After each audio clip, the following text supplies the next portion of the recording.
Good afternoon, everybody.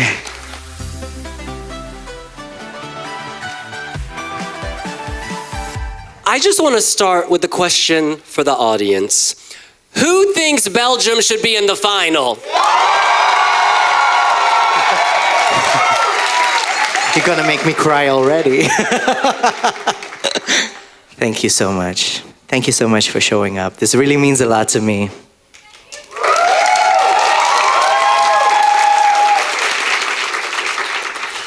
Eurovision is such an intense experience, and last night when you were in the green room waiting for the results, how were you feeling? What were you thinking?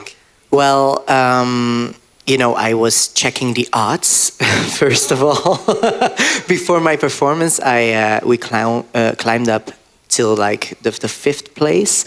And in the semifinal, I think we were at 6. So I wasn't expecting what happened, if I'm quite honest. But I will say, first of all, congratulations to everyone who qualified. I think they really deserve it, and they're so talented and sweet people. So I'm friends with all of them. They really, deserve it to be in the finals. First of all, wanted to say that.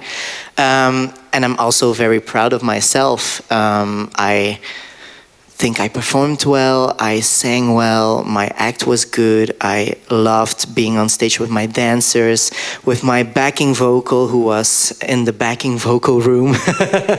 But also my whole team was just incredible, and I am so grateful for this experience. And if I would have sang badly, or I would have been crying my eyes out, but that's not the case. I'm very proud of what I did. And sometimes things just don't go the way you plan them to be going. And I think that's just the case with this. Yeah. You're ahead of your time, darling.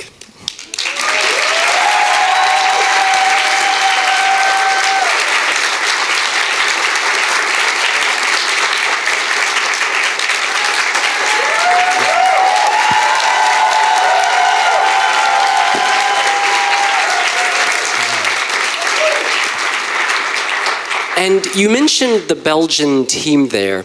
Who were the first people to sort of console you or comfort you after the result? Well, of course, my manager. I got to know him after I did Sing Again. It's a competition in Belgium last year where I competed. He did the show and he became my manager afterwards.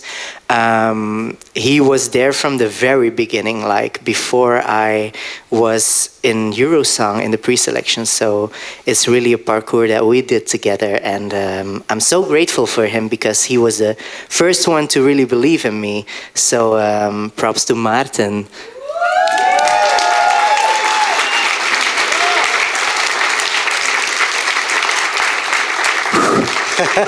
This is gonna be an emotional ride, but also one of my best friends, Lani, she's my backing vocal, and she was next to me on the sofa, and I'm so grateful because, first of all, I wasn't gonna bring any backing vocal with me. It was gonna be all on tape, but then because it was an octave double, they said I was not allowed to put it on the tape, so it should be live, and I'm so grateful that they said I had to bring someone with me, and it was absolutely a no-brainer to bring her with me because she's the queen of heights. She nails Ariana Grande stuff and everything. I'm gonna bring her on later to sing Euphoria with her.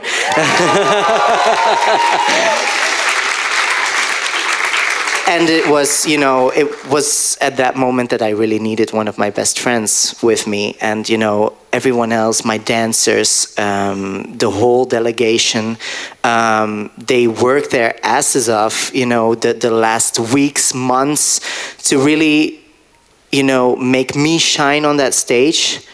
And I just want a very big round of applause for the delegation. Because, without them, I wouldn't be here. So, thank you so much. And, it's a wonderful experience. You know, I would have hoped to be in the final, but I really enjoyed performing on that stage, and it was my birthday. It was the best birthday gift ever to be on that stage. You know, it was. Thank you. Yeah. Should we sing happy birthday? 3, I would love that. 2, 1. Happy birthday to you. Happy birthday to you. Happy birthday, Red Sebastian. Happy birthday to you. Thank you so much. Thank you. You know, you spend a lot of time hyping your team, celebrating them, but I want to celebrate you because the growth from Eurosong to last night was huge. I don't know if you felt it, but you seem to eat the stage now. You're confident. That runway was yours. Do you feel that inside? Yes, yes. Yeah, I do want to say that, you know, in Eurosong I was on a platform. It was 4 meters high. There were no, like, how do they call it in English? Like the things there. Barriers. Yeah, barriers. There wasn't any of that. And I just had, like, a string on my back at the platform so I wouldn't fall off. But the thing was, in the middle of that platform, it was very stable. On the sides, it wasn't. So every time I turned around, I felt like the platform moving. And that's, you know, Strobe Lights is quite a tricky song to sing. And to be on that platform with it moving is kind of hard to, you know, really be grounded. So, you know, we asked if we could take the platform with us. They wouldn't allow us because it's like with graphics in the stage. And if we would have brought the platform, it would have been on stage and that would have been very ugly. So I'm glad that we were forced to look at the act from a different direction and, you know, do something completely different because, you know, it pushed us towards this, and I really stand 200% behind this because I thought it was, like, very cool. Props to, like, it's not only me, it's my whole team who, I had a vision, they had a vision, we just, you know, I love working with super talented people. We created this together and I'm so proud of it. So, you know, it's because of doing rehearsals and you know, getting hyped in Belgium, I think, and that I grew a lot more confidence, and that I really was like, okay, I'm the Belgian representative. I should own that stage. I mean, like, I have to. I mean, it's my duty to do it. So, yeah. And just like, I did the rehearsals. It was pretty cool doing the rehearsals, but then doing the dress rehearsal with, like, the whole room filled with people, with a lovely crowd who were hyping me up so much, I was like, okay, let's bring it on. And I really loved it. Yeah, it was wonderful. And the only thing better than 1 Red Sebastian is 5 or 6. And on stage, it was almost like you were duplicated. Could you tell us about the story? What should we interpret? Well, the song, you know, I created a song.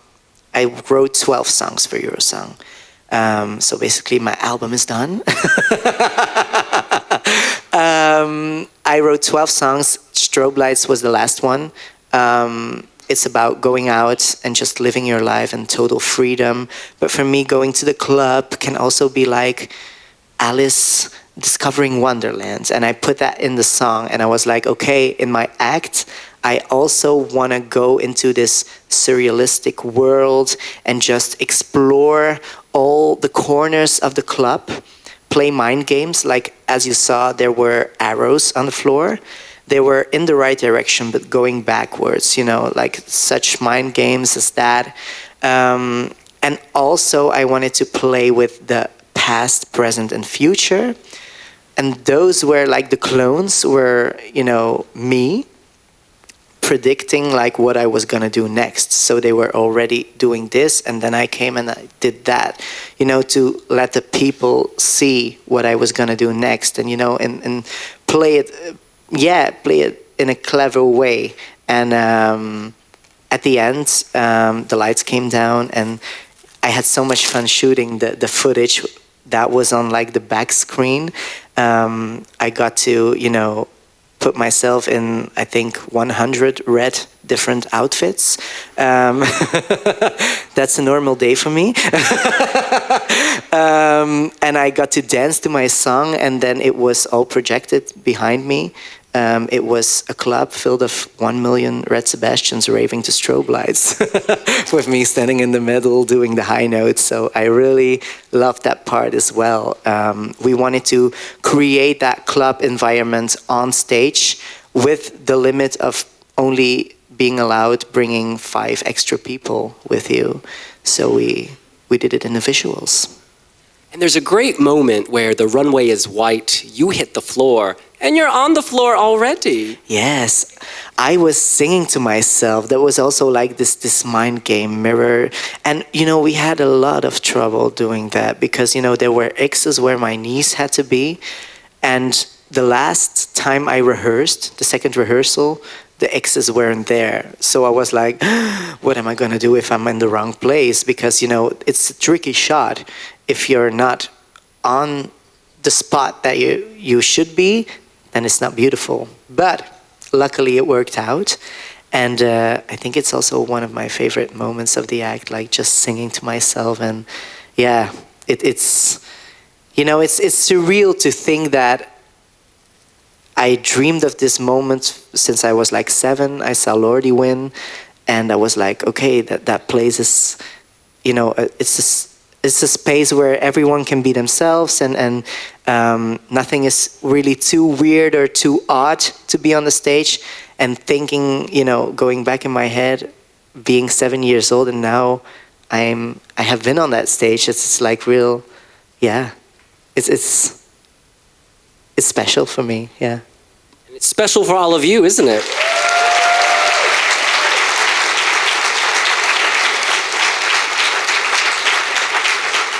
And you, of course, persevere, because you applied quite a few times. I did. Yeah, I started mailing the VRT. In Belgium we have the VRT, and then we have the French side, and they pick the VRT picks every 2 years, and then they switch with the French side of Belgium. So it's not every year that the VRT selects one, but I started mailing back in 2017. So 8 years later, it was happening. It's happening. But yeah, it was always my dream, and I'm still very proud of what I did. Yeah, it's been a ride.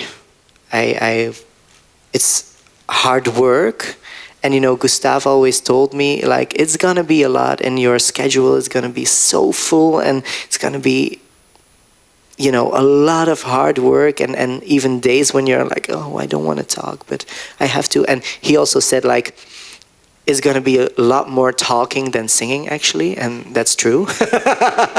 And it is all of that, but it was, I'm if I'm being honest, I'm pretty exhausted at the moment, but it was also worth it. I mean, I got so much energy out of it, and it's one of the most magical experiences of my life.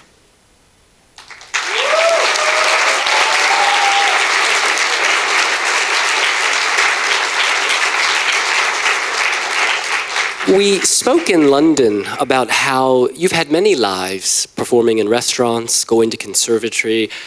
This is going to sound very RuPaul, but if the Red Sebastian of today could speak to the Red Sebastian who was struggling to be noticed, what would you say? I had many singles that weren't picked up by the radio, or many. I tried for a few years. As I said, 2017 was the first time I applied, but I always said to myself, okay, you can. If I had like a no, I always said you can feel that today, you can be sad, but tomorrow is a new day, and you gotta work hard and be determined to get there, because nobody's waiting for you. You have to make the people feel that they are, that they've been waiting for you for years. And it's a big world with so many artists, that you just have to keep on going. And I would say to myself that don't give up, and just go for it. And if you really believe in it, then it might happen, and it will happen if you manifest it, believe in it, if you just go all the way and don't hold back.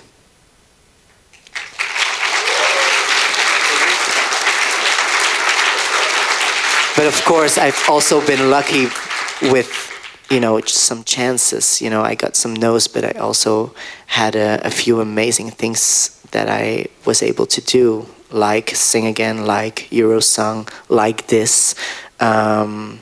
It's also because of Eurosong that I got signed by a label.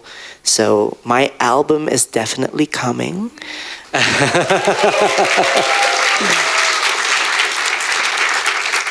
And yeah, I hope this is a massive kickstart of my career, and that I can keep on connecting with people and with the crowd, as I'm doing now, because I love seeing everyone's faces here and everyone's, feeling the love. It really means a lot to me. Thank you.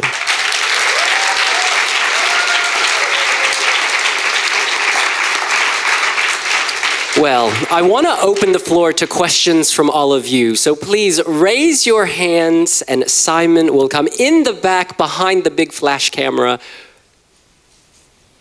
We have a green shirt here. Hello, it's Sebastian. So lovely to chat to you in this space. I just wanted to ask you about last night when it came to the new way of revealing the semi-final qualifiers. What was that moment like for you? Because the camera was with you multiple times. So it felt for me, I was really nervous for all the performers. So I just wonder what that experience was like for you. Well, it's definitely, first of all, thank you for your question. It's definitely a new way of, raising nerves and stress.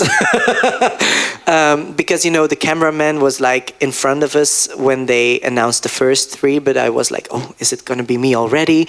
But then the light wasn't on, and then I thought, okay, the second one is going to be me, and then it wasn't. And, it's really stressful, I would say that. I think I had more nerves and more stress for that moment than to go actually on stage and perform. But I think I get it in like a TV creator kind of mind. It creates this kind of, very, it's an atmosphere that everyone's, okay, what's going to happen? And I think that's great for people watching, not so great for the artists, but I survived. It's okay. It's really okay. And yeah, I will leave it at that. I have another one here. Hello, Sebastian. First of all, je bent fantastisch en ga zo door. Oh, dank je. We saw you in Sing Again, of course, with great compliments from Hadise, from Karen Dame. Was that also where you thought my career is going up at this moment? I think Sing Again for me, I did Belgium's Got Talent when I was 14. I was still a kid who didn't really know what he wanted to sing or tell or who he was. I didn't, get the chance to explore myself, my sexuality, like everything about me. So I think Sing Again came at the perfect time. I was very confident with who I was. I was, determined to work hard. I knew what I wanted to tell. So it was like my opportunity to reintroduce myself to Flanders, to Belgium. And I think without Sing Again, I don't want to, say this. I think, for me at least, without Sing Again, I wouldn't be here because it came at the perfect moment. I think it's also because of that show that maybe the VRT thought, okay, he might be onto something. So it was a very, very positive experience for me. And as you said, Queen Hadise was there, so she's amazing. And she loved me. I was so honored. But yeah, it came at the perfect time, and yeah, without it, I wouldn't be here, I think. And in the back, we have a question. Hand up, please. Let me wiggle my way back here. Hello, Seppe. I'm from Belgium, and we did support you, of course. But my question love the color, first of all. Thank you for wearing red. Yeah, yesterday his hair was in red also, so for you. But the question is, if you have the chance to come back in 2 years for Eurovision, should you do it? If they ask you, I would have to think about it. But I will not say yes or no to that already. I mean, I love Eurovision, but I think I gotta, let this sink down a little bit first, because I was so, determined to be in that finals, and I'm really proud of myself, but at the same moment, I'm also heartbroken at the moment. So I will have to think about it, but I don't say, never say never, maybe, yeah.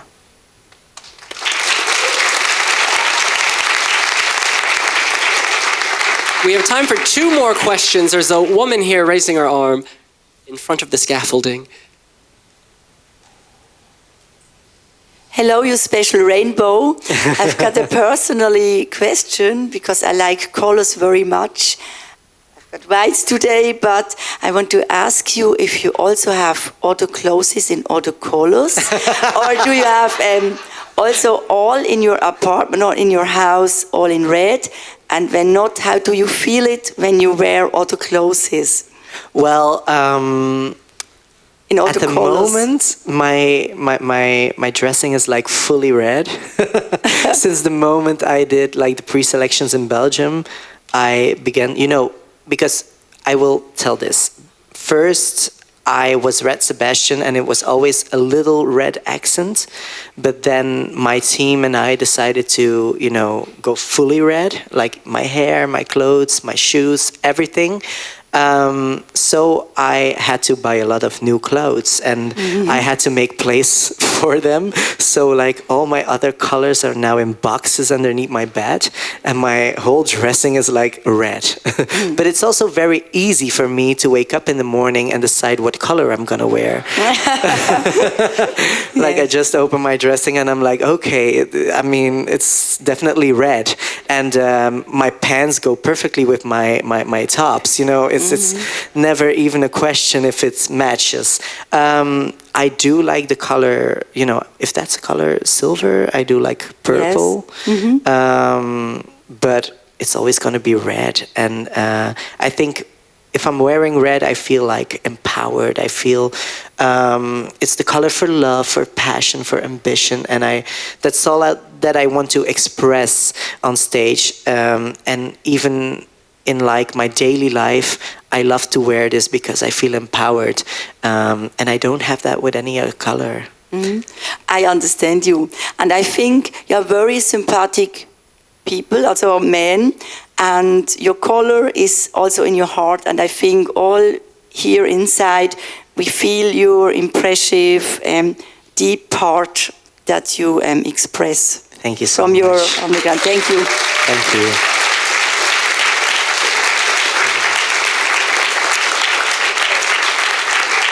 Final question, Dave, black t-shirt. Hi, thank you. Hello. As part of the build-up, you did an amazing cover of Arcade, and of all the songs you could have selected, why that one? Well, I first wanted to do Euphoria, but I studied at the conservatory. I started playing the piano before I was singing at the academy. So I wanted to showcase myself as a musician as well on stage. And I thought Arcade was the perfect song for me to play the piano and sing at the same time. And also it's one of my favorite Eurovision songs ever. So I really love that song, the message behind it. Also, Hans Pannenkoeken and Injas. They were on my act. They also did Duncan Lawrence. So that's also nice to know. But yeah, it's just a special moment for me to take place after the piano because that's where it all started for me. I have a few questions for the audience, if I may. So, today I brought a few of my vinyls with me. And I signed them, and you know, I'm not gonna give them away, you know, like that. So I want to ask, like, can you do the Strobe Lights note, like the high one? Who dares? And if you dare to, you get one of these. So, are there any? Oh, you, okay. Is there a microphone? Come to the front.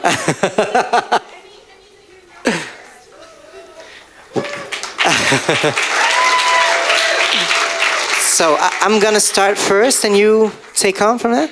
Strobe lights, getting lost in your eyes, cotton candy haze, we're floating around in space, skin tight. Fuck, I never felt so alive. Got up in this place, it's where it's been. Come on, give her a round of applause. You did well. I love it. Thank you so much. You did great. Is there someone else? You? Just want to apologize in advance, guys. Skin tight. I feel so alive, caught up in this maze. It's where I wanna stay.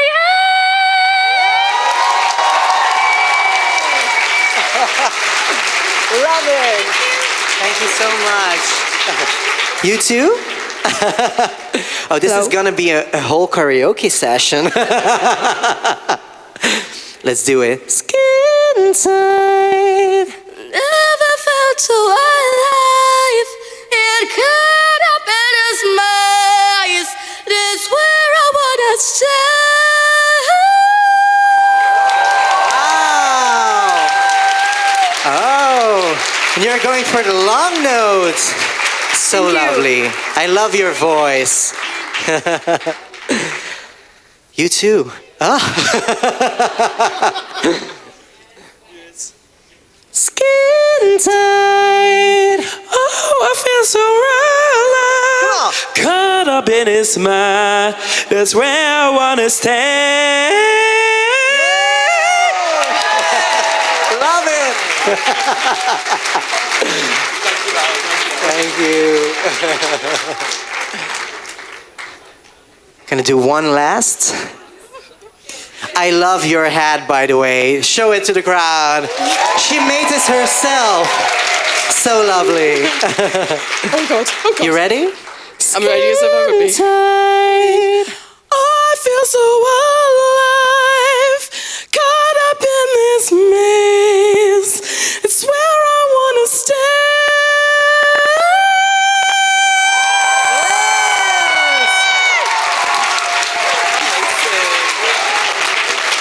Thank you so much. Thank you. And now, before you go, well, but not go, you're going to perform. He's going to perform. But before that, I want to share a story. Last night after the semi-final, we were planning for today, and we said, goodness, you know, it would be really tough for Red Sebastian to come visit us after such an emotional evening. And we messaged your colleague from the broadcaster, Geraldine, and she wrote back instantly and said, Red Sebastian will be there. And that takes so much courage and heart, and we just want to say thank you so much.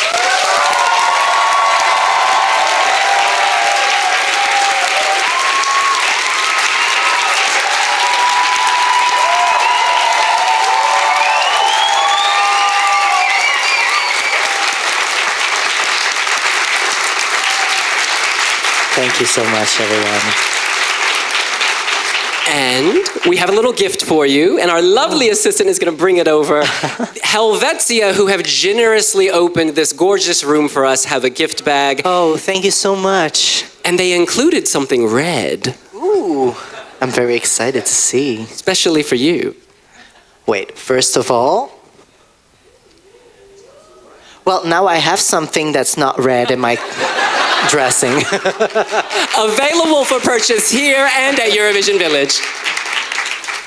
This is red, right? Like everything's red through these glasses. A first aid kit. We always need that. Especially in the club. We know what goes down. Yes. Well, I will be at Euro Club. I mean, I will be dancing and, partying because I haven't drank any alcohol since September to get my voice in perfect shape. Well, bring the bottles of wine. Well, I can put it in here. Absolutely. Okay, so lovely. Oh, what's this? An umbrella. You gotta stay dry. Oh. So thank you, Helvetia. Thank you. Thank you, Red Sebastian. Thank you.